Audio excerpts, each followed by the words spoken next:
I wanted to talk to you about was that how we don't get out of anything undamaged. Like this thing that we walk with our shadows, we walk with our defensiveness, we walk with our wounds in front of us. And we don't talk about that.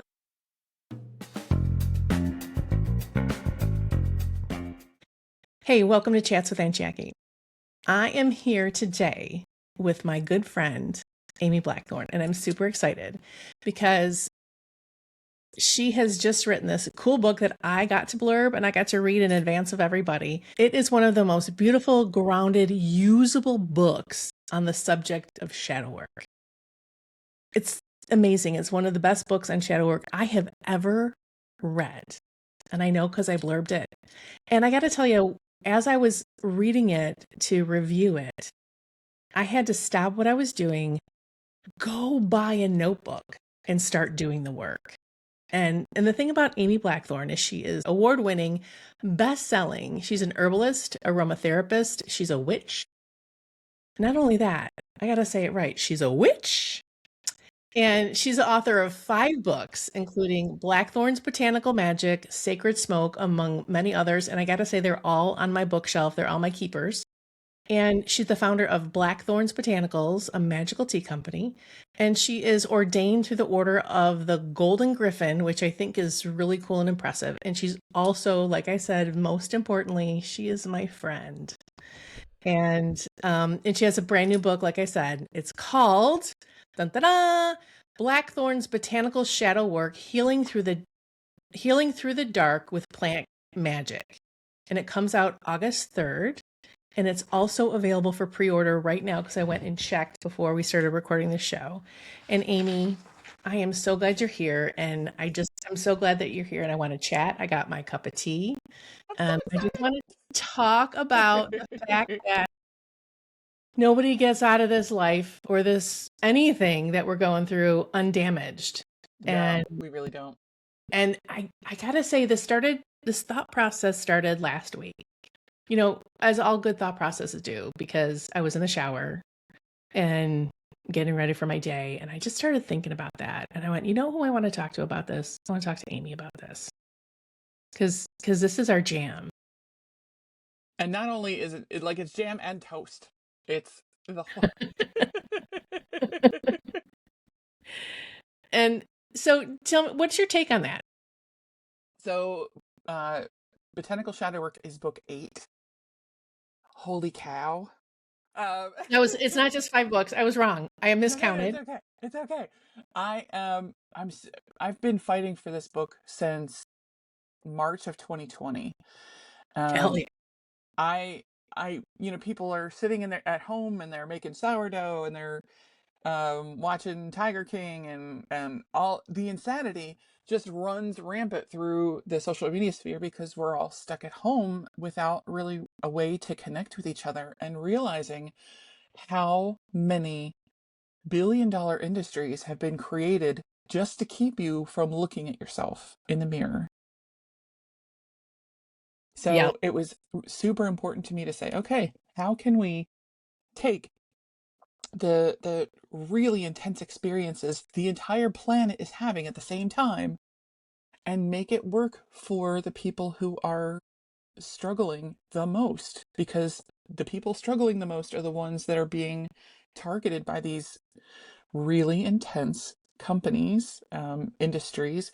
We say, okay, we want to be streaming. Okay, well, now streaming has gambling ads. You couldn't do those on regular TV. You couldn't do smoking ads. You couldn't do liquor ads. Those things are pirating our life force. And so I started saying, look, we need to talk about this. And there are really not a whole lot of books on the subject. So much to the point that the first conversation and the second and the third probably were like, this is really niche. I'm like, no, every single person on the planet has experienced trauma. That's not niche at all. Right. It's not niche, and it's so needed right now that when I start talking about shadow work, people are just kind of like falling all over themselves to talk about it. And then, because I remember back in, well, the early 90s, which seems to be a theme for me talking about the early days of my witchery, um, people would talk about shadow work, and people thought they were talking about like the dark side of witchcraft, like the left hand path. Hmm. And it's like, and I remember going, what do you mean by shadow work? What are we talking about here? And then that's when I people started talking about the Jungian terms of shadow work, etc. And and I thought that was like, oh yeah, duh. Well, that's what isn't that what kind of magic is? And talking about shadow work always scared people, and so I stopped using that term. And when I talk about doing, the magic and diving into the why of what you're doing and talking about the deeper work that you need to do. So I just called it deeper work Hmm. or Akashic record work, but that's all shadow work. Because you got to find out your limits, your why, your kind of your WTF, of where you're stuck. And I love how you bring plants into everything that you're doing. Well, of course, hello herbalist. But so I love herbs. I've always loved herbs, and they kind of talk to me. But that you take my love of herbs and you make it like kindergarten. So so I think like you're my new reference material. I mean, so early it was Scott Cunningham and Paul Hudson and stuff like that, but and Culpepper's and I had to cobble that stuff together, but um you've taken the herbal stuff, and I love how you pull the shadow stuff in there and you make it really living versus something that you read in a book. Like, okay, so you read um Cunningham, and Cunningham says, use this, blah, blah, blah, blah, blah. And which thank God he did, right? And he was probably high when wrote it. Um, which I love learning that about him. I'm like, keep going. And then but when I read your books, your herbal books, you give it life. So when I was reading through the shadow work book, the herbal shadow work book, it really was the personality of like how to take the herbs into the shadows with you.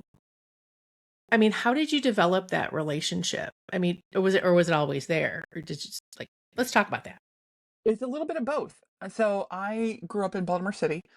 The in North Baltimore, well, in my neighborhood, it was one tree per block.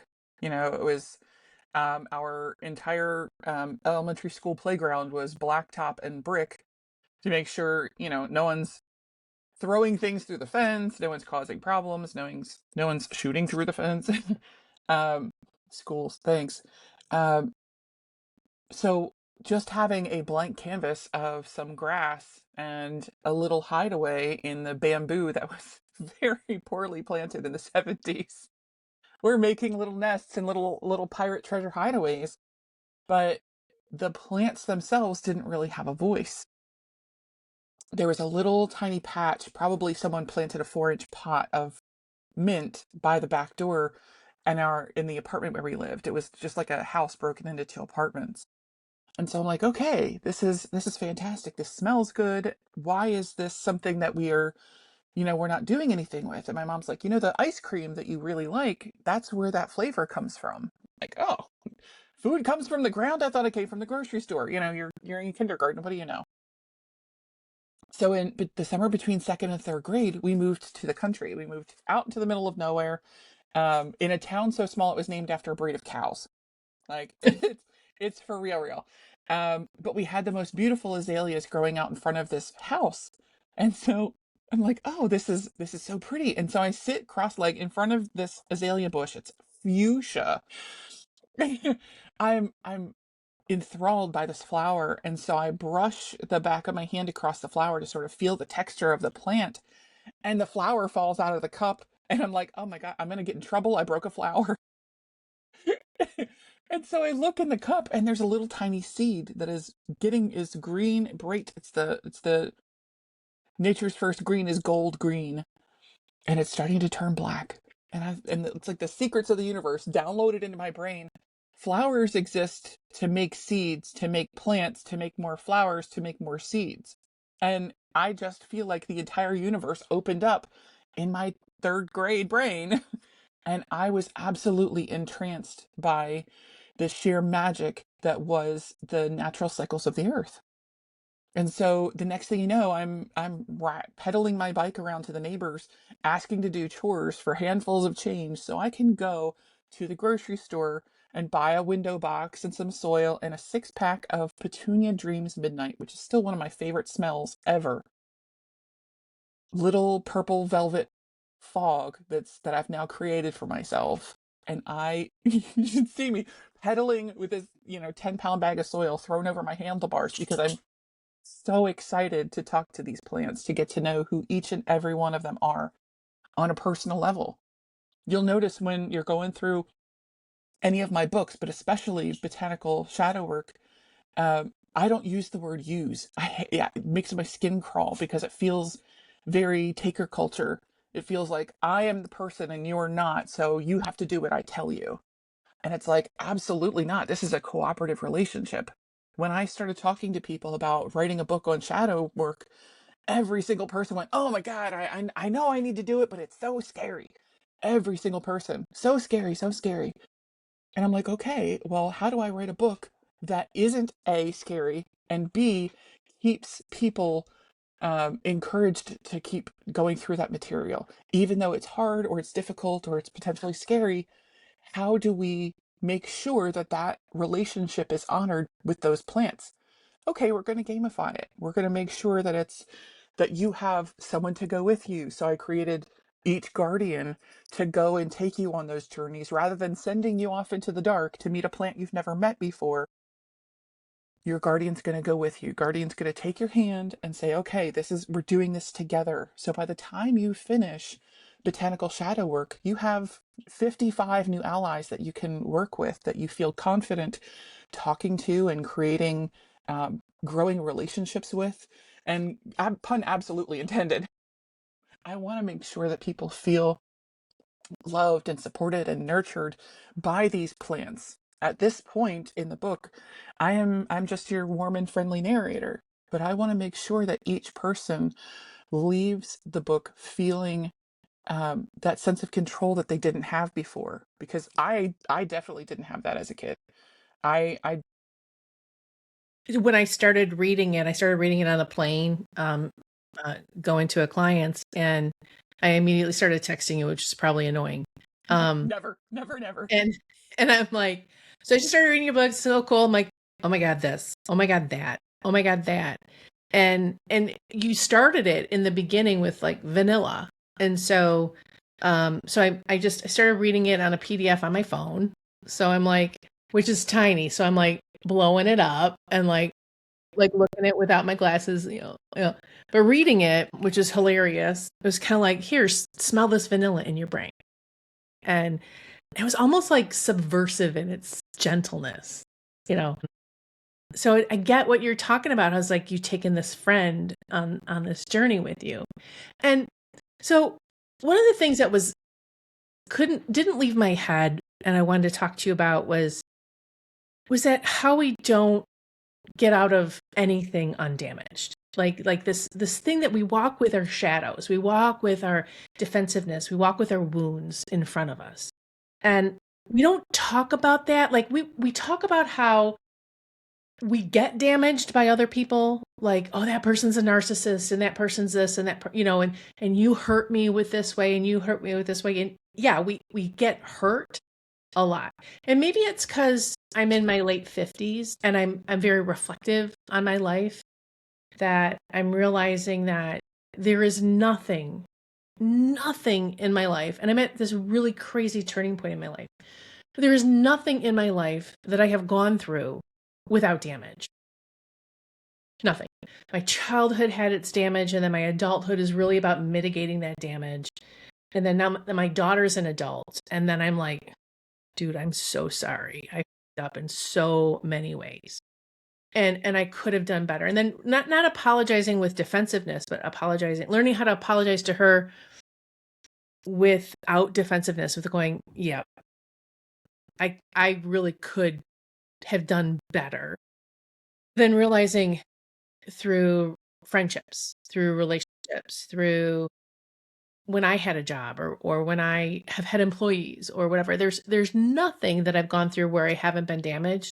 But then in my reflectiveness, there's nothing that I've gone through where I haven't done damage. Like my shadow side has been on the outside. My wounds, my defensiveness. I've led with them. And it's and if you've ever read a romantasy or a romance book, you read how the characters lead with their defensiveness and their wounds. I Yes. mean, like, you can't watch Bridgerton, which I just started watching. Okay. You can't watch anything and any interesting movie without seeing how our wounds go in front of us. So to think that you haven't done damage either. So I think that's where we have to wake up. There's a saying that, and I put it in botanical shadow work because it's so poignant, that if you don't face your shadows, they will raise your children. Oh, hell yes. That's really good. I'm like, and if you're listening to this rather than watching this, I just pointed and made a funky face. It's so true. It's so true. And I didn't really understand this until I got into my 40s. And when you get past 50, you start to understand the different decades in your life and how they form you and how you experience different things for those decades. So in my 20s and my early 30s, there's no way I could understand that I too am doing damage to people around me because it was all about how everyone's doing damage to me and how I'm right and everyone else is wrong. And that's kind of where you're supposed to be because you're just figuring out where you are. And I wish I could have understood that my response to other people is equally as to how they're treating me and speaking to me. Because I don't think I could understand that, even though I was pretty evolved. I think I was, and my friends told me I was. And then getting into my 30s and kind of like as a parent at that time, like starting to like going, oh, okay, all right, I have to really watch what I say and understand it. Being a business owner and stuff, sort of understand that a little bit more. But I just think that the pandemic really screwed us up with this. We are 6 years out, and I'm seeing that we're still isolated to the point where we're still very self-centered and like very sleepy, and how what we do affects the rest of the world because the world owes us. And maybe I'm seeing it in a funky perspective. I don't think you are. I think it takes a very evolved person to understand that they're not the center of the universe, and our lives, our words, all are going to have impact to the people around us. It's so much easier to just say, okay, well, that's their problem. And no, we taking each step every day when we put our clothes on, we leave the house, we're interacting with other people, and that doesn't have to leave psychic damage in our wake. It just takes it not only takes it only takes a second to make someone feel poorly about themselves, and it takes a lifetime to fix that. Mm-hmm. Oh, I mean, we remember the shitty things people say to us. What is it? What is it? It takes 10 positive statements to counter one negative one. Yes. And just think about how many negative statements we have in our own head that we tell ourselves, and how few positive statements we tell ourselves. And that's an internal shadow side, and then there's that blind spot where we can't even see our own damage. Because we don't know what we don't know. When we look at how we interact with other people, I don't know that you have a history of dogs with spots who bit you when you were a kid. Like, let's go something wide in general. So if I invite you over, I might not think to tell you, oh, I have a Dalmatian at home. You get to the door and you're like, oh, there's a dog here. And that panic response, that fight, flight, freeze, fawn, flop, fool, um, those trauma responses come to the forefront, and we immediately, your brain scrambles. It tries to figure out, what do I do at this point? But you're working under that pressure of trauma that happened 5, 10, 20, 30 years ago. And unless we stop to realize that this is a trauma response, you're just acting. So all your friend sees is you come to the door, freeze and run away, or pick a fight, or, try and make friends with this dog, and you're just frozen for the rest of the day. Like, those trauma responses come out of nowhere. And a lot of times we don't necessarily recognize that that's what's happening. And that's why we have so many issues working with our shadows and working through those things. When Hmm. people talk conversationally, especially on social media, about shadow work, it's very, oh well, I'm figuring things out. That's great. However, the individual pieces of that mean there's a lot of actual work that's happening, and you can't just, oh, this is the day that I'm having. That It doesn't work that way, my love. There's so many layers and layers and layers and layers. You can think you get through something. Just I was working on something the other day for myself, and something that I thought I had finished, that I worked on years ago several times, it came up again. And I'm like, I thought it was done. I got that again? Come on. Come on. I thought it was done with that. And it's like, all right, well, there it is.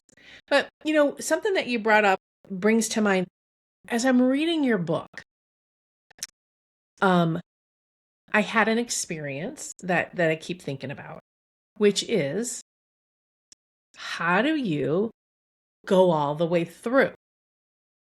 So you start your shadow work. Mhm. Like, okay, for instance, going through the book, or any program or any shadow work you're doing, like, I'm going to work from A to Z or front to back or through this program, and you start working. I mean, this is what I did. So I'm like, I'm going to be somewhere for 4 weeks, and I have all this time to myself. So I start working. I buy a notebook. I'm in the airport. I'm so excited. I literally buy a brand new notebook, and I'm like 10 pages into this notebook, literally doing the work and meditation. And then I get into it, and then now I'm distracted.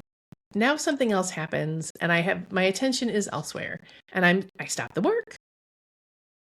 And then I have to literally force myself to get back into it, to finish it, to finish the work, to finish reading the book, to do the thing.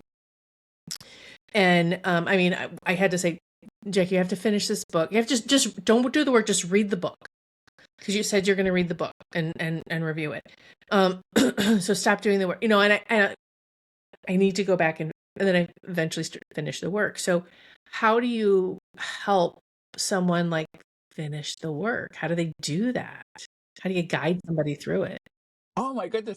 But when I decided, okay, I'm going to gamify this. I'm going to make it so you can we are giving you tokens, so that way each time you finish a specific section, there's another token for you. And so the little parts are, okay, I finished the journey and now I can write it down. And then you get to the end of a section, you're like, okay, I got a token. Hey, there must be other tokens. I've got to go back. And so it's so neat that I was able to figure out the different elementals and what their token would be, and how do we keep those, where do we keep something that's not a physical token in the first place? So being able to say, okay, we've gone through this um, forest and we met a corpse flower. Each time I went through and we did a different journey, every time we went through and met a different plant ally. Now it's time to say, okay, how do we put this all together? We've got to have a little bow to wrap it up in. So that was the very last journey, which I won't spoil for anybody. But that was actually the first thing that I wrote for the book, was the very last, last principal journey. Um, and I am so tickled that it was written in such a way that you can go back and redo every piece of that as its own ritual. That you can do it as meeting a dandelion, or meeting the oak in your front yard, or the ficus in your office. That you can continue to go back and figure out what those plants are offering you in terms of relationships, and how you can continue to grow as a person and as a witch, with each thing that those plants can offer you. By getting to know 55 different allies by the time we finish this, now you have the opportunity. You can invite anyone into your space and learn about any plants that don't even exist on this plane anymore, plants that have been extinct for millions of years. You can meet those plants and say, okay, what can we offer each other? Can I tell you about what we're doing today? Can I tell you about my life and my experience? What can I learn from you? And the best part is that those plants are still reaching out to create relationships with us, even though they haven't existed on this plane for millions of years. Those plants are coming back.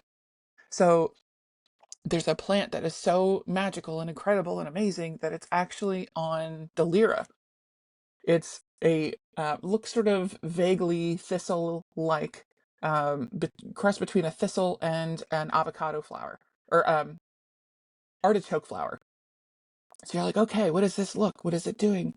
Someone found it in 2020. They're walking on the hillside and they happened to find this flower and say, this looks really familiar, but I don't know what it is. And so he takes a picture and he goes back and he finds out, holy goodness, the reason this looks familiar is because it's on our dollar. It's right there on the dollar. This plant was so magical and amazing and incredible. They took the very last plant on this planet and they fried it up in a skillet and they fed it to Nero. They're like, okay, this is supposed to make sex better. This is, if you don't want to be pregnant anymore, you don't have to be pregnant anymore. This makes food taste better. This is just the most incredible thing on planet Earth, and we ate it into extinction. Wow. Until this man, 2,000 years later, is walking on a hillside in 2020 going, oh, that looks like the thing that's on our money. I agree with you that they exist. The energy of them exists. So one night, and here's why. One night I'm out in the backyard and I don't garden and I don't go out there because there's bugs out there too, and also I hive out and I fry, and so it just is not a Hives are pretty the thing. devil. Yeah. And so I like interacting with them in different ways.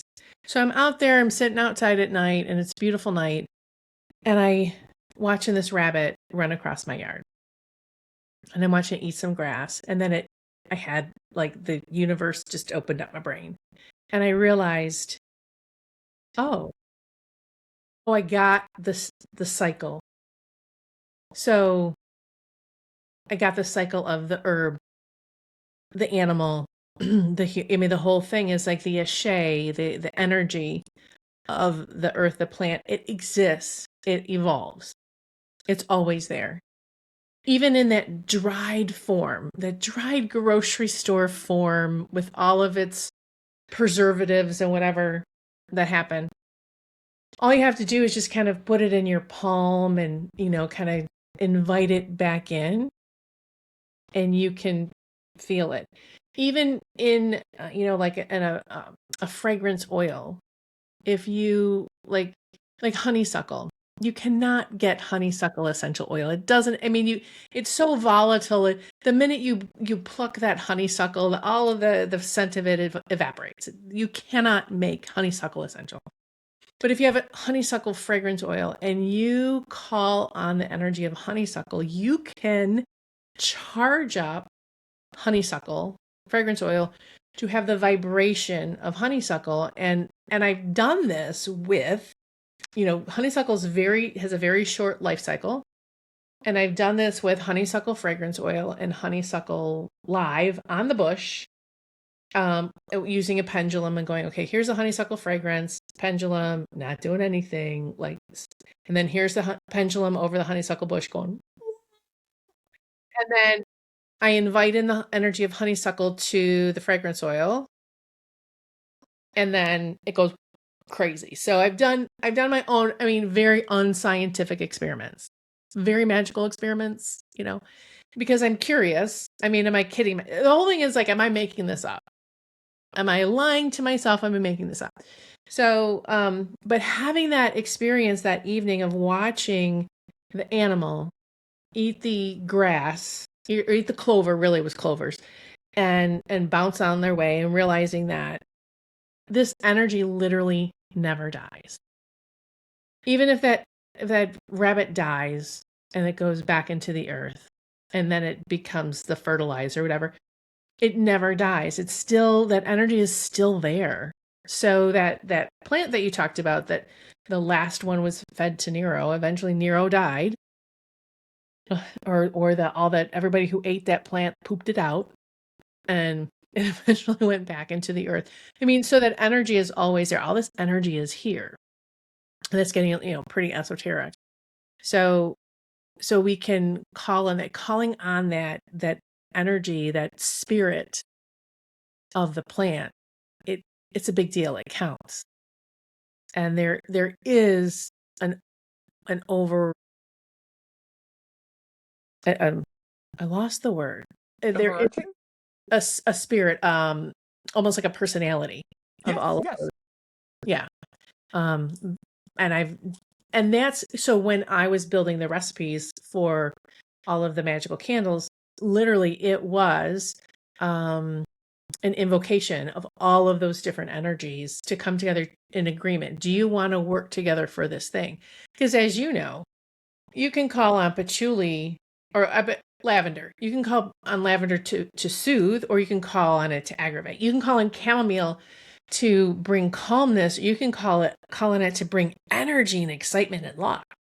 So you can call on it for different things. I mean, for instance, frankincense. How many uses does frankincense have?